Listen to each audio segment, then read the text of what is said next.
the Dean Trailways fifth quarter.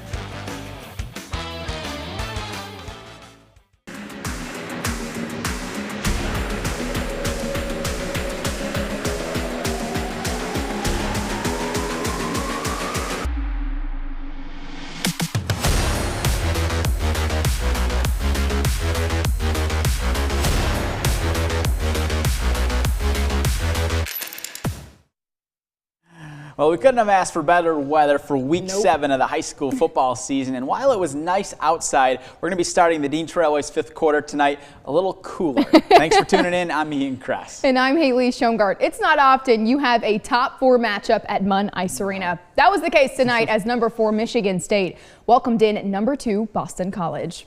Things were scoreless headed into the second period. Lucas Gustafson from the point. Will Vest taps it home, 1-0 Eagles. Still in the second, a little give and go action here. James Hagan finds vote for his second of the night. Boston College up 2-0. Spartan netminder Trey Augustine was the reason BC really didn't pour it on. Same period, he saves the day after a bad MSU turnover. He had 26 saves. Still in the second, more of the same from the Eagles. Oscar Yelvik gets a wide open cage. Boston College wins 3-0 the final. So what was said to MSU after giving up 3 goals in the second period? I think the message after the second was wake up. We're playing in front of our own crowd for the first time in 6 months. It's embarrassing going into the third period down 3-0. So we just got to play our game. We got way too cute out there, way too white collar, and when we played like that, they're a better team than us. So the hockey team will now look to bounce back tomorrow at 6 o'clock. Well, on to our high school football teams. We begin tonight with 8-man, where at least a share of the conference title was on the line between undefeated Portland St. Patrick and 5-1 Fulton. Our Tyler Drazinga was on the sidelines and has more on the conference championship scenarios coming into tonight and how it all played out, of course. Yeah, guys, whoever won this game tonight would win at least a share of the MSAC Red title. If Portland St. Patrick won, they could then win the league outright with a win over Byron next week. But if Fulton won, the conference championship would likely be shared. The Pirates would need the Shamrocks and Morris to both lose again next week in order to win it outright.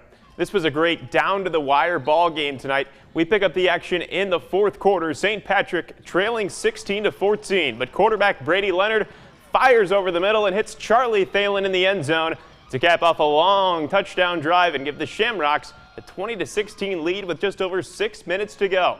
The Pirates respond. Quarterback Peyton Reynolds finds Bryson Sattler. He turns upfield for a huge gain and a first down in Shamrock territory. Later in the drive, Fulton's got it down inside the 1, and Tanner Villalobos takes it outside and into the end zone. The Pirates take the lead back with under 2 minutes to go. One last gasp for St. Patrick, but on 4th and long, the shot play deep downfield falls incomplete. The Fulton defense makes a stand, and the Pirates win 24-20, guaranteeing at least a share of the conference title. Head coach Zach Baker says this night was a dream come true for his Pirate program. They're living a dream right now of having you guys here and being able to play in front of a packed stands. That's what a lot of these guys have been dreaming of, and I'm just proud that they've been able to live out their dream tonight. You know, for the whole community, it's big. You know, the #1 team in the state for Division II, I believe. And you know, we came out there and it's good for the community. It shows that we're better than what we used to be. And for me, especially, it's just happy to see that we're out here doing great things for the team, for the program. You know, we're establishing our mark as the 2024 Fulton football team. Well, what a win. Moving over to 11-man, undefeated Ovid Elsie was hosting unbeaten Chesaning tonight. The winner would secure a share of the MMAC title and can win it outright next week. This is a pretty cool moment. Indians kicker Braden Florian is going to knock home a 57-yard field goal, which is the 3rd longest in MHSAA history. Ovid Elsie would then create a cool moment on a Friday night. Quarterback Trice Tokar hits Michael Bancroft in stride, and he is loose like a goose. Bancroft turns on the Jets, takes it to the house for a 94-yard touchdown. However, it would be the only score of the night for the Marauders as Chesaning goes on to win 23-7 to win a share of the conference title. How about another battle of unbeatens, a conference championship clash between Saginaw Novell and Ithaca. Second quarter, it's 4th and goal for Novell, and quarterback Ian Ziegelman connects with Parker Kingsbury for the touchdown, but the Panthers still trailed by 15 at that point, and Ithaca strikes again on the ensuing drive. Nathan Meixel takes the handoff to the outside, cuts upfield, and he is off to the races. The long touchdown run gives the Yellow Jackets a 28-6 lead late in the first half now.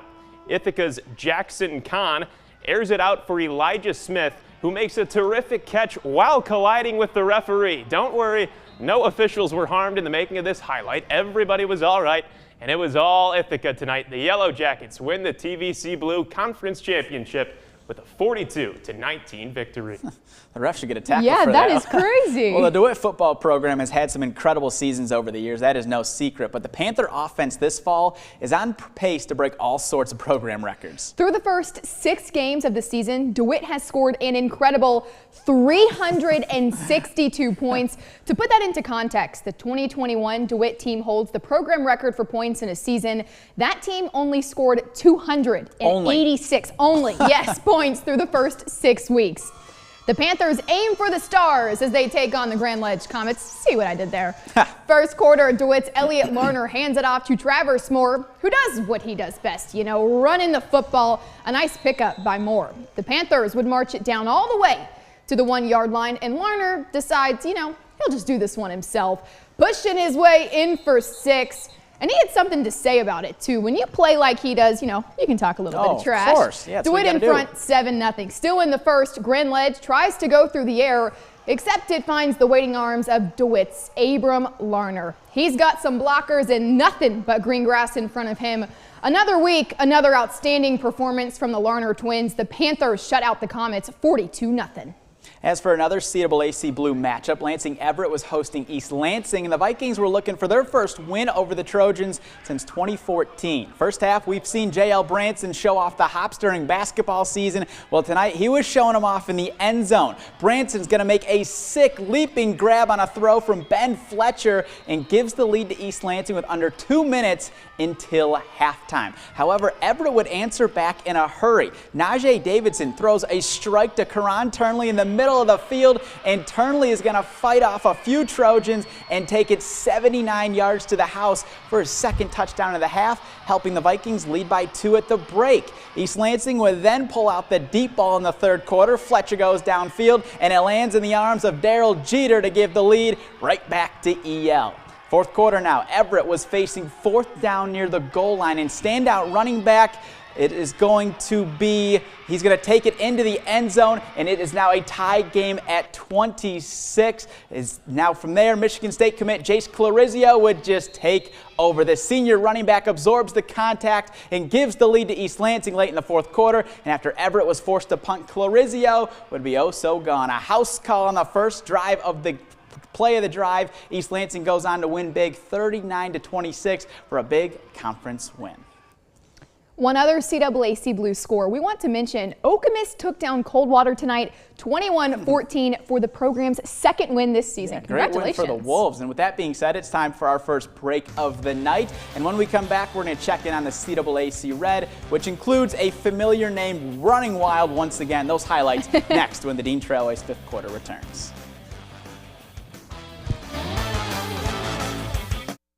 Look for the U.S. Army Fan Zone each week at the 6 Sports Game of the Week. Try your skill at games, win great prizes, and more.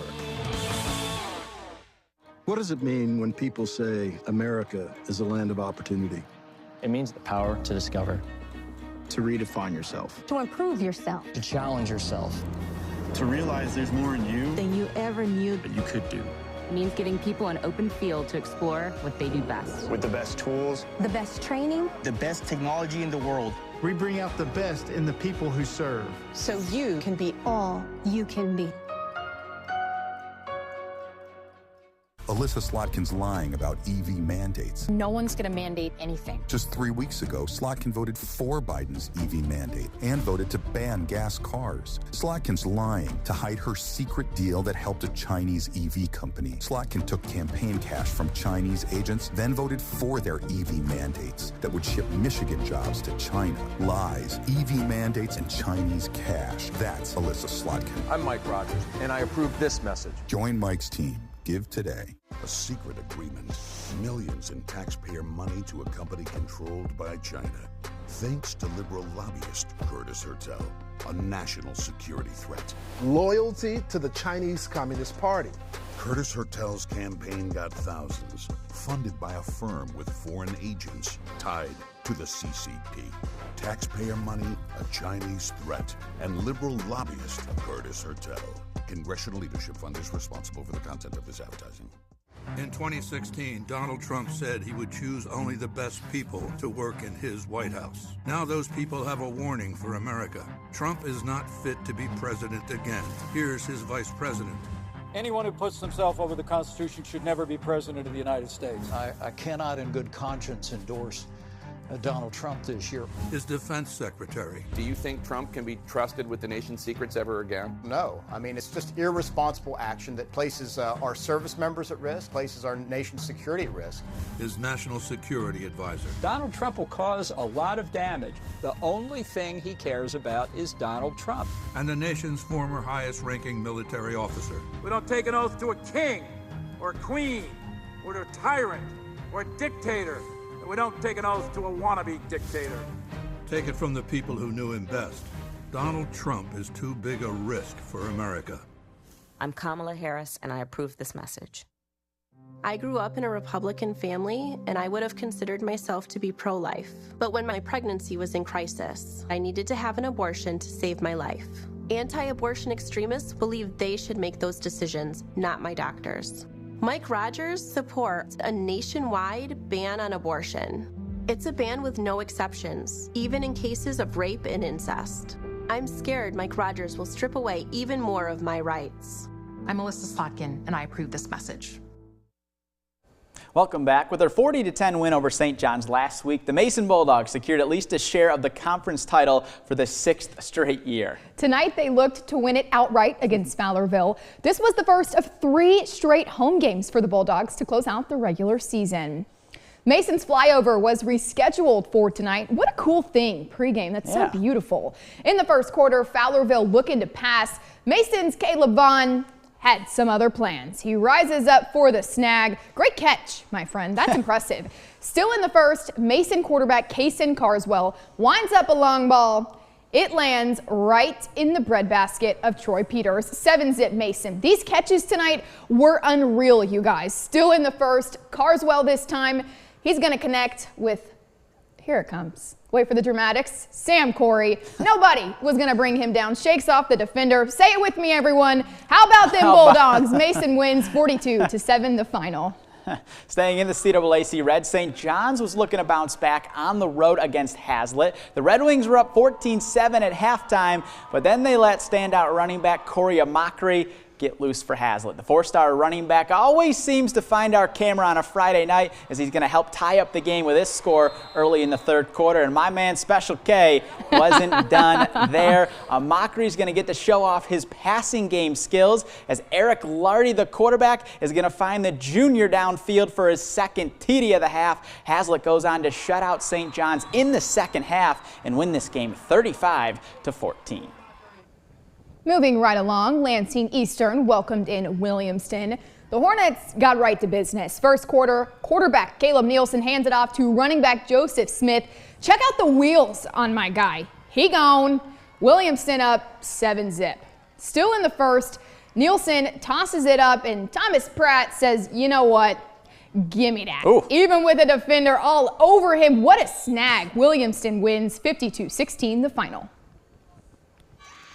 In a battle of the birds as Portland comes in, they're red and white and blue. The Orioles nest tonight for this matchup. Dominic Navarra takes the snap, hands it off to Nolan Zabtowski, and just barrels through the defense to break in for the score. The Orioles would come and answer right back on the next drive, though. In the red zone, Christian Powers gets the low snap, recovers it, scrambles off the pocket, and does his best Patrick Mahomes impression. We love it. Darts it to Colton Carey for the Oriole tutty. The Raiders would not be stopped, though, this evening as Ethan Castle is going to take the snap and pass it to Evan Gross, who's going to run it in for another Portland touchdown. The Raiders go on to topple the Orioles tonight 48-26. And over at Lansing Catholic, the Cougars were seeking their first win over Ionia since their state championship season in 2021. Picking things up in the fourth quarter. Ionia was down double digits going forward on fourth down, but the Cougars were on the prowl, led by Xavier Lua to help with the turnover on downs. And it was the offense then marching right back down the field. Alex Fernandez is going to connect with Ben Selesky for a first down for Lansing Catholic, and Fernandez will then finish off the drive with his legs as he is going to run in another touchdown for Lansing Catholic, who improves to 5-2 on the season with a 31-8 win over Ionia tonight.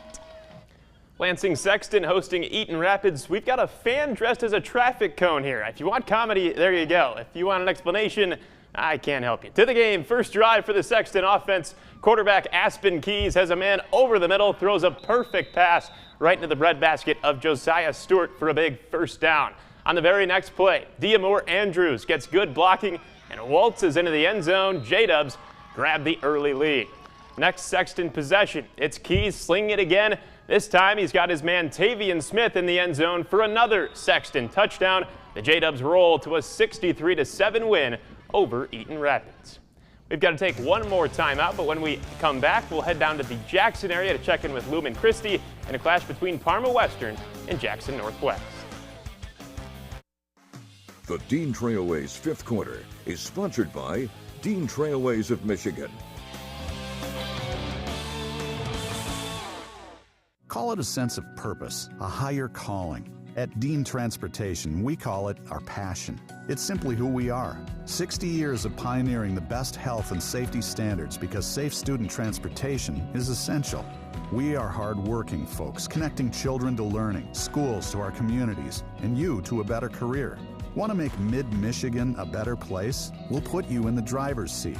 Join the Dean family today and help to connect our kids to brighter futures. At Young Cadillac in Owasso, we've got a great selection of low-mileage Cadillac courtesy vehicles like this Cadillac XT5 that you can drive for as little as $353 a month. Come see us today. It's worth the drive to Owasso to Young Cadillac. If you're going to spend 1/3 of your life in a space, it has a certain responsibility.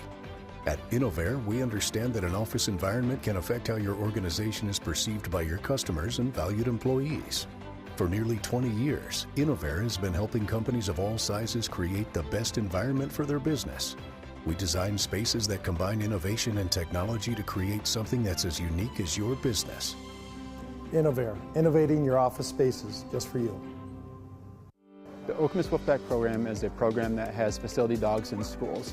And how it works is that every dog is checked out to different classrooms each hour. They're able to go in and be with our students. Sometimes students are reading to them. Sometimes students are taking an assessment and the dogs are just kind of helping provide some support and reducing some of that test anxiety. Other times they're in our counseling offices just kind of helping students who may be at a heightened state.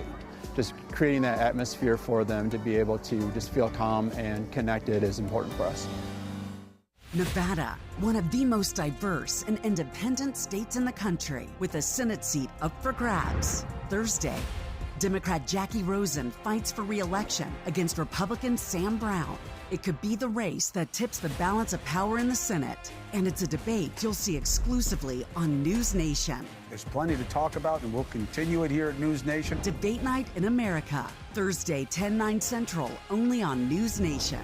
News for all America. At Young Cadillac in Owasso, we've got a great selection of low-mileage Cadillac courtesy vehicles like this Cadillac XT5 that you can drive for as little as $353 a month. Come see us today. It's worth the drive to Owasso to Young Cadillac. Jackson Lumen Christie is on a quest to win its third straight state championship. The Titans' first state title in this stretch came in 2022 against tonight's opponent, Traverse City St. Francis. In the state title game last season, Cadell Williams rushed for 276 yards, and tonight he was on a mission again. In the first quarter, the senior running back and Central Michigan commit is going to take it 95 yards to the house and put the Titans on top 7-0 early. And even with a club on his hand, Williams was not going to be stopped tonight. He runs in his third touchdown of the half, puts the Titans up 21-0. Lumen Christie improved to 6-1 with a 35-7 win over St. Francis. And one more score we want to mention. Parma Western did take down Jackson Northwest 44-31 tonight. So that is all we have for you. Hope you enjoyed. And we have a surprise next week, so you want to tune in. Yes, we do. See you later.